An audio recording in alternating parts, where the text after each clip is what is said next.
वंचित जातींचा हा न्याय हक्काचा आणि अधिकाराचा हा लढा आहे आणि म्हणून आपण हा लढा लढत असताना केवळ मातंग समाज लीड करत असेल, संख्येने जास्त असेल, राजकीय जाणीव विकसित झाल्या असतील, परंतु आपण जाणीवपूर्वक या लढ्यामध्ये आपल्यापेक्षा ज्या शोषित वंचित जाती आहेत त्या सगळ्या शोषित वंचित जातींना सोबत घेण्याचा सुद्धा आपण या ठिकाणी प्रयत्न केला पाहिजे। जाता जाता बराचसा वेळ झालेला आहे, दिवसभर आपण सगळ्यांनी ऐकलेला आहे। फक्त या ठिकाणी शेवटचा मुद्दा मांडतो आणि थांबतो की आज आपण अनुसूचित जातीच्या अंतर्गत वर्गीकरण करा ही मागणी घेत आहोत, परंतु ही मागणी घेऊन लढत असताना आपण सर्वांनी लक्षात घेतलं पाहिजे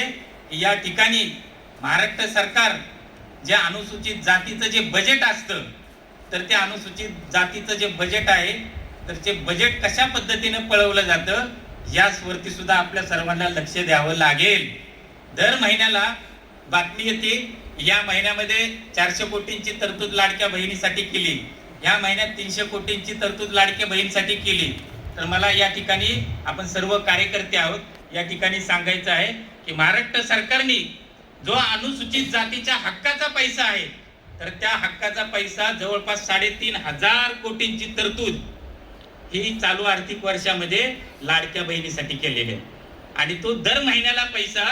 अनुसूचित जातीच्या बजेटमधून काढला जातो आणि तो लाडक्या बहिणीला वाटला जातो। मग आपण सर्वांनी लक्षात घेतलं पाहिजे, एका बाजूला अनुसूचित जातीच्या आरक्षणाचं वर्गीकरण करा ही मागणी घेऊन लढत असताना हा जो सगळा पैसा आहे तो आपला पैसा आहे, आपल्या हक्काचा आहे, आपल्याला आपला सर्वांगीण विकास करण्यासाठी आपल्या हक्काच्या लोकसंख्येनुसार ठेवलेला तो निधी आहे, तर तो निधी अशा पद्धतीने दुसरीकडे वळवला जातो आणि त्याच्या संदर्भात आपण कुणीही बोलत नाही म्हणून सातत्याने दर महिन्याला ती प्रक्रिया चालू आहे। तर आपण लक्षात घेणं गरजेचं आहे की दक्षिणेतले जे राज्य आहेत आंध्र, कर्नाटक, तामिळनाडू, तर या 3 राज्यामध्ये दलित बजेटचा कायदा केलेला आहे आणि तो दलित बजेटचा कायदा म्हणजे दलितांच्या अनुसूचित जातीचं जे बजेट आहे तर त्या बजेट मधला 1 रुपयाही इतरत्र वळवता येत नाही, तो 1 रुपयाही इतरांसाठी खर्च करता येत नाही आणि जर तो सक्षम अधिकारी जो पैसा खर्च करत नसेल तरी सुद्धा त्याच्यावरती अॅट्रॉसिटीचा गुन्हा दाखल करण्याची तरतूद केली आहे। म्हणून आज सामाजिक न्याय परिषद घेत असताना या सामाजिक न्याय परिषदेच्या सर्व संयोजकांनी मला जी विनंती आहे की अनुसूचित जातीच्या आरक्षणाचं वर्गीकरण करा असं म्हणत असताना महाराष्ट्र सरकारने सुद्धा अनुसूचित जाती दलित बजेटचा कायदा करावा, हा ठराव या ठिकाणी सर्वांनी मांडावा आणि तो ठराव सगळ्यांनी पास करावा अशी मी विनंती आज एक चळवळीतला कार्यकर्ता म्हणून करतो आणि कार्यक्रमाला बराचसा उशीर झालेला आहे। यानंतरचे अध्यक्ष डॉक्टर BS वाघमारे सर